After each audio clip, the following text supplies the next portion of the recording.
everybody probably lost right now, but check it out. I'm going to take this ruler. I'm going to do that. I'm going to walk away from it, go over here, like, oh, fuck it, let me get it. I'm going to come back over, all that. Set it down, then walk back over here. Roughly, if it happened, like, continuously, like, without staging, that'd probably be, like, what, 20 seconds, 15 seconds of time. When I was already right here, right? It was already down. So, at this point,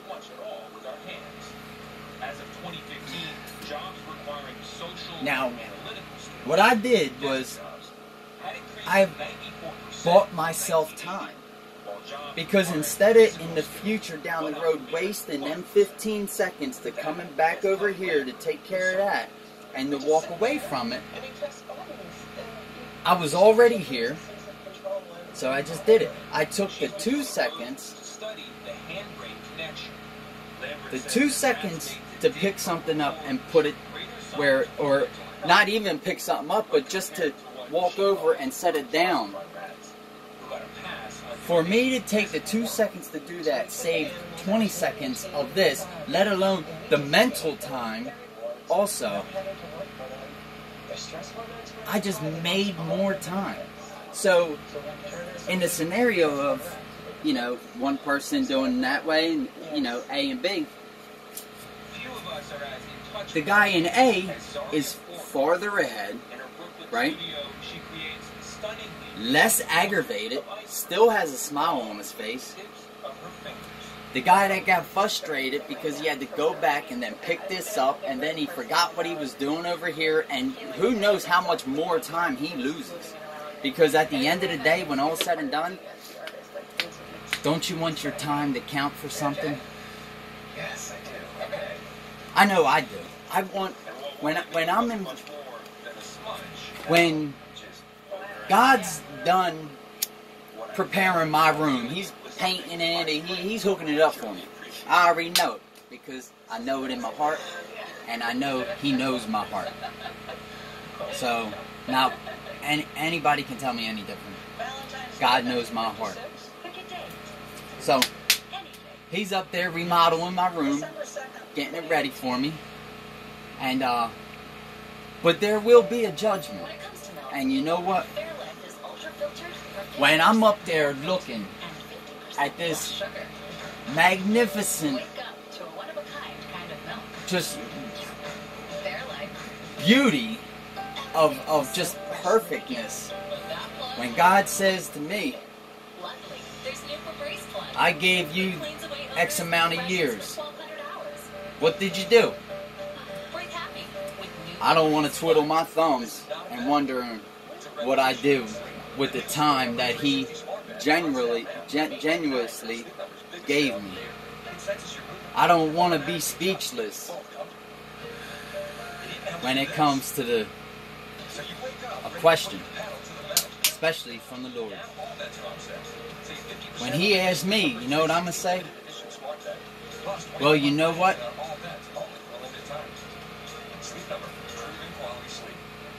I took care of my time. I like to, my time, I don't know. It's kind of hard because, like, before the camera was on me, you know what I mean? Like, I was like, yeah, you know what I mean? And I'm trying to get the spark back, but it's kind of hard for me to say it. But I want my time to count for something. You know, when I look in that window of my life, when I'm old and, you know, or whenever, even now, when I sit down and just take a trip down memory lane, I'm tired of wasting my time away because I can't get nothing back. Nothing can ever come back. I cannot change nothing. It's gone forever, infinity, gone. I mean, but I can take the 5 minutes and make a plan and or prioritize certain things, that's making time. Because not only does it leave you flexible, it also your self-esteem, like you just feel better about yourself. I know I do. My testimony is going to be about time. You know why? Because I am tired of wasting my time and giving my time to other people. I can't take none of that time back. But what I can do is from here on out is give myself the time. Because by doing that, allows me to be more free to give my time. It's like a gift from God, Nothing's really ours. Money, all the clothes, nothing is really ours. Nothing is ours.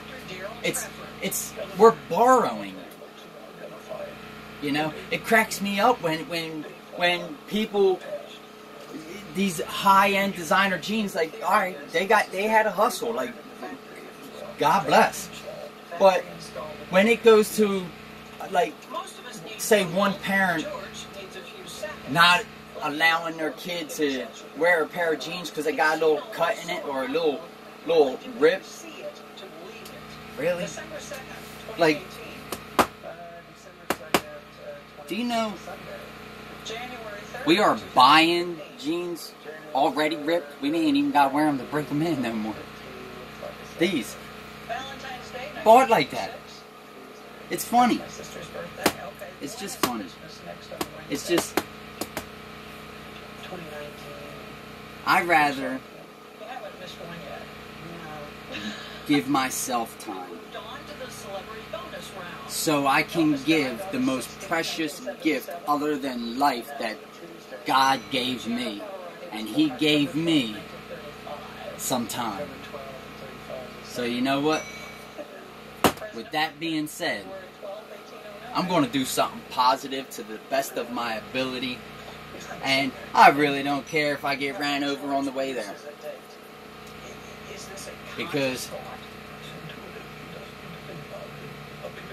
everybody laughs at the guy that gets hurt, or kid, or woman, or anything. We all laugh at somebody slipping and falling, and because it's a joke and this and that.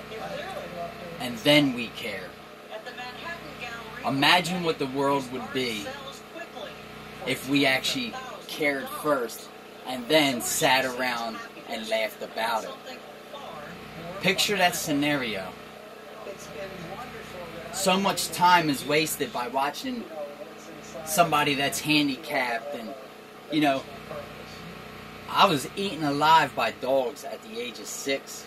I was born all over again.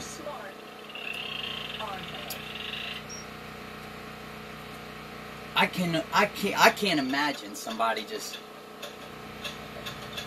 however I was, after the hospital or surgery or, all that stuff, eating. I'm sure my eating was funny looking, like a baby, Of course, it's a baby. You force feed a baby, what happens?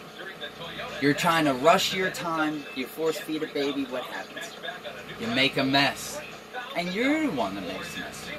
But we waste so much time at the amusement of other people's injury, which a lot of this shit is funny. I ain't gonna lie. Like, it is. But if we can transform our lives to make action to help, to good deed it, and then sit around, believe me, you will have so much more time to live. And that's the real goal. People always saying, oh man, you know what, I was born, I had kids, I had a job, I retired, I'm dead, that's life. Well, you know what, I can't have you in my circle, buddy, and if you're going to be in my circle, I'm gonna give you a hug. I'm going to hold you tight. Because you need some love.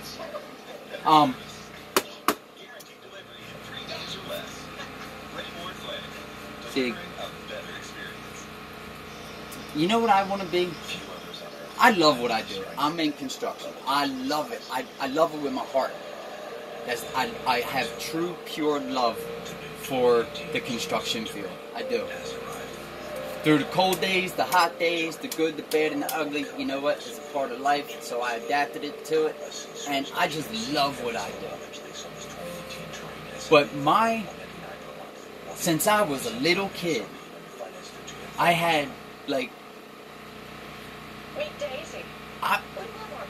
I would love to be a counselor. That's what I wanted to be when I was a kid, a counselor. You know, like a camp counselor. You know, I want to be involved. I don't want to read a book. You know, nothing against therapists. You know, but you know, it didn't help me. I know. Talking to a stranger, I'm jumping around a lot too. It's just that whole camera deal. I think the battery's going. You know what I mean? I don't know.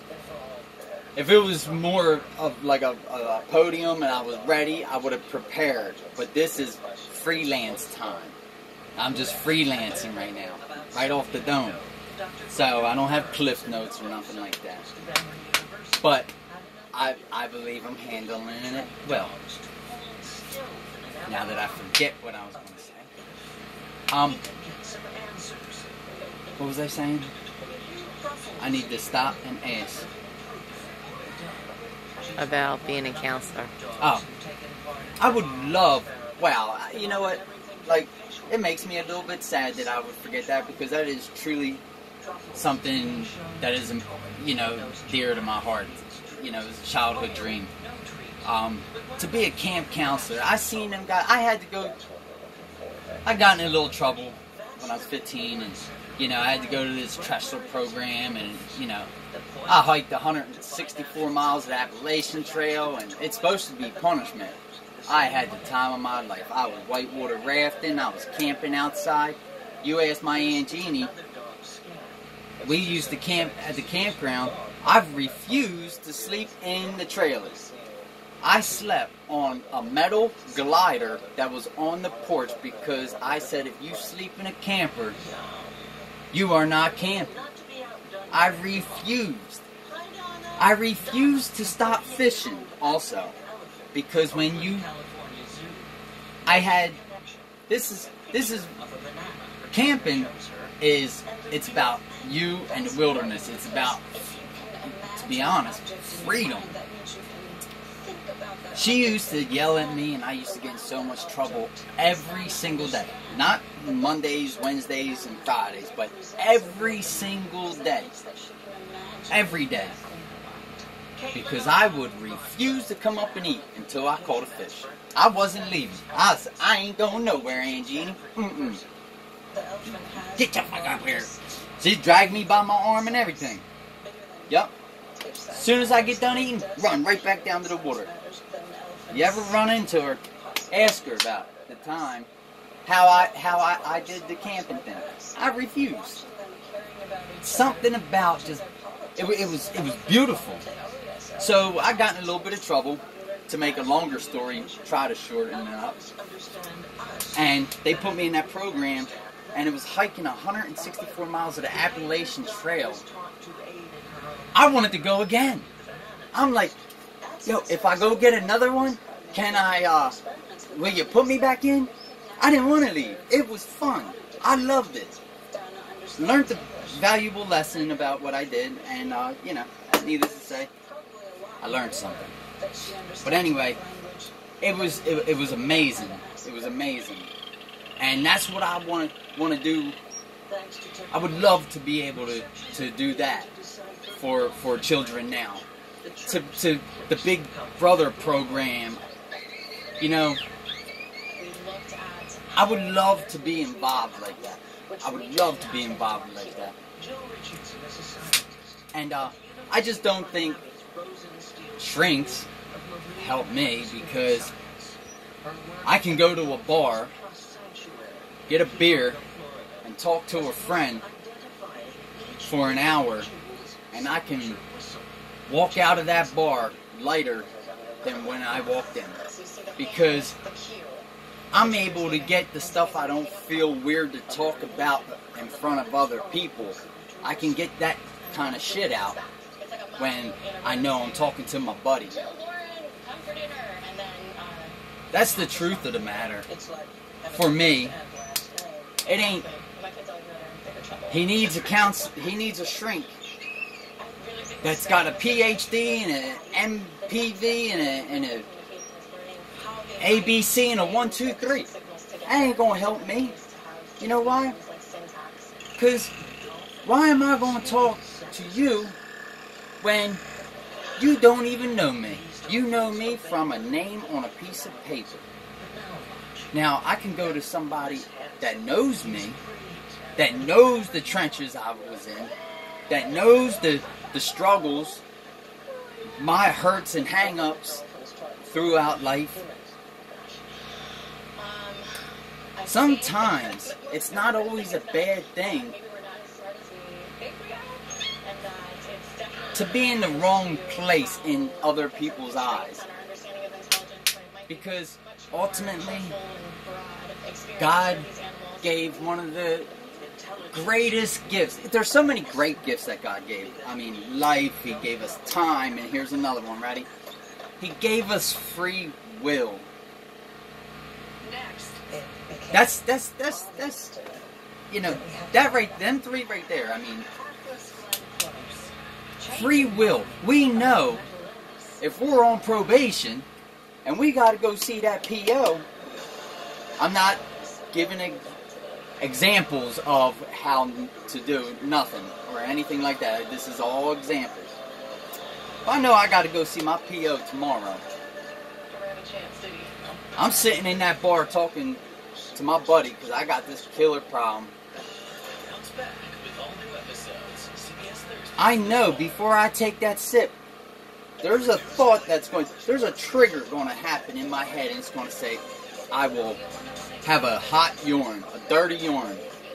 Free will. Now, bars do serve. My uncle, alcoholic all his life, all of a sudden does not drink beer, and drinks prune juice at the bar. Me and him will go to the bar and sit down and drink, and it is funny to watch him not drink a beer. We laugh about it. It's fun. It's funny. But it's possible. It's possible. And I used to be alcohol dependent alcoholic. My uncle sits every day, you know, around dinner time at the bar and drinks his juice, like the cranberry juice. It's cranberry juice. He actually got me liking cranberry juice. It's awesome. You water it down and it worked perfectly. Anyway, yeah. Alright, cool.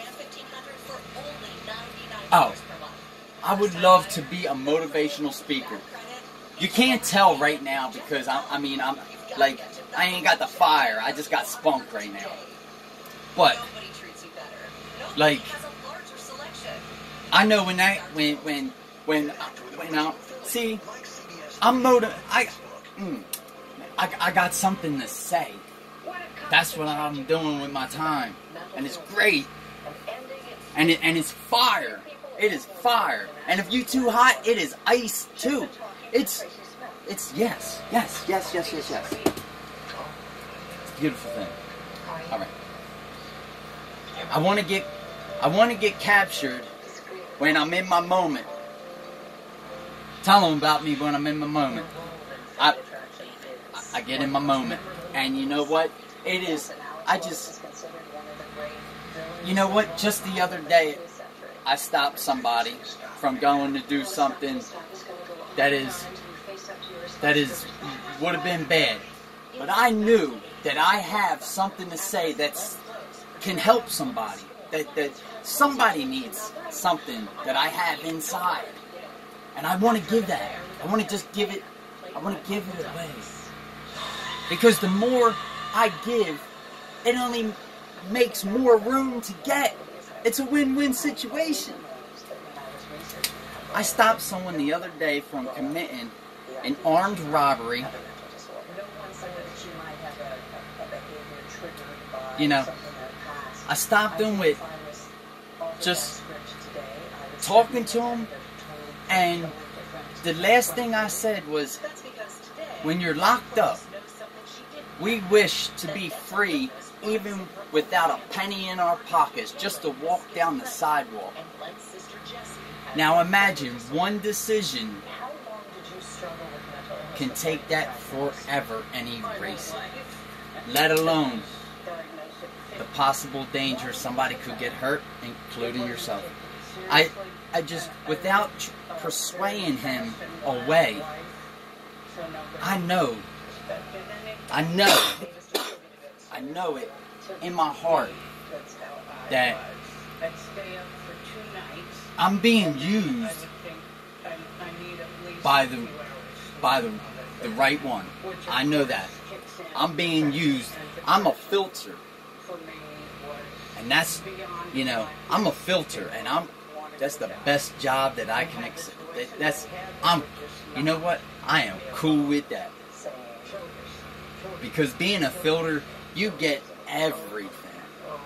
I get everything that he wants to give. It comes through me. Bam. It's a win-win situation. It's beautiful. All right.